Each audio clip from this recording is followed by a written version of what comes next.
everybody, it's Lynn here. I'm going to show you how you can send your album selections to us. The first thing you want to do is go to our proofing website, which is proofs.westparkphoto.com, and that's going to bring up our proof site.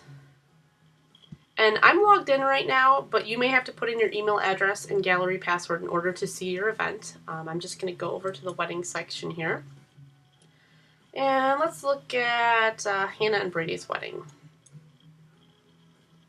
Okay, so there's a couple things to note here. At the bottom, you can see that there's these page numbers. You can choose to kind of navigate by page number and just kind of click through like so. Or you can hit Show All, and that's going to show every single image from the event. And I recommend doing that just because it's a little bit easier.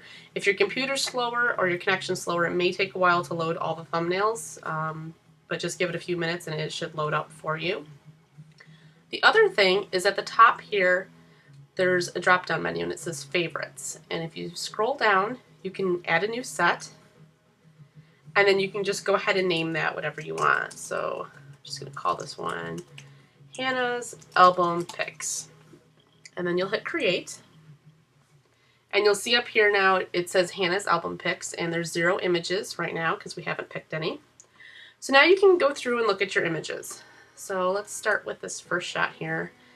Now when you get to this page, there's another menu that comes up when you put your mouse over the image, and one of the options is Add to Favorites, which if you do that, we'll put it right there into your selection folder. So you can kind of scroll through here. You can either click through the images like this, or you can use the arrow button over here and kind of go through them and make your selections. And you'll see as you go through and pick them, it'll kind of highlight it up here at the corner, and it keeps a count of how many you've selected. Now the other way to do it, which can be a little bit quicker, is to go to your entire gallery and just click See All if you are seeing the pages instead. And then click this button that says Select Photos. Once you do that, the images will reload, and there will be this little circle now that comes up when you mouse over the images. And that's going to let you make multiple selections. So if we click on this one, a little checkbox comes up, and then let's just add a few more. Like here's one of the groom. Let's get a little bit of the bride getting dressed. Let's see here. And we've got these bouquet shots. Now let's say you like 2 shots. You know you definitely want to use one, but you're not sure. You can just put them both in, and I'll show you how we can compare them later on. So you'll just go through, make some selections. And I generally say start with about 30 to 40 selections. If we feel like we need an extra detail image or something in order to just kind of help tell the story, then we'll just pull those images in.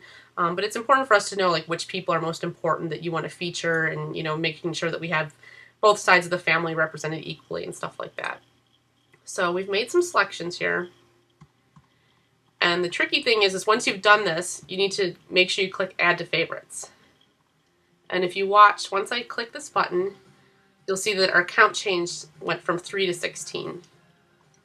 So you'll go through and you'll make your selections, and then you can look at the ones you've picked by just clicking on this link up here at the top. And that's going to bring up the 16 that we've picked so far. Now you can look at them big if you want by double clicking on the image. And you can scroll through like this and just make sure those are the ones that you definitely want to use. So here we have the 2 bouquet shots that are pretty similar. Oops, they're so similar I didn't notice I viewed both of them. Okay, so this is an example of where you might want to have 2 in the collection and compare them. So let's just say we don't like this image as much as we like this image. So I'm going to go back to the one I don't want and just click on Remove. And it's going to take it out. And if you click on Back to Thumbnails, it's going to show that we now have 15 images. So you'll go through and make your selections, and once you're really happy with the images that you've chosen, you'll just click the Send To button up here.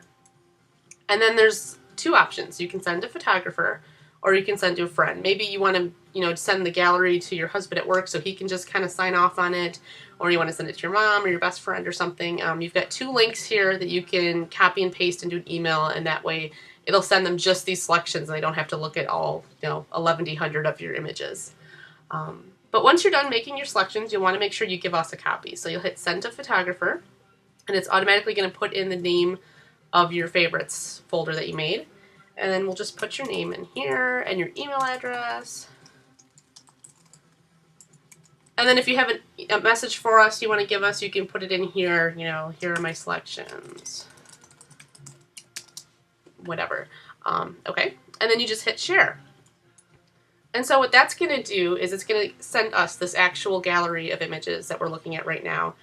And that way it's really easy for us to be on the same page. We know exactly which images you want to use, and you didn't have to spend a bunch of time, you know, writing down image numbers in a notebook and crossing them out and changing your mind and stuff. So it works really good. If you have any questions, you can give us a call or send us an email, but that should get you started. So hopefully that helps. Thanks. Bye.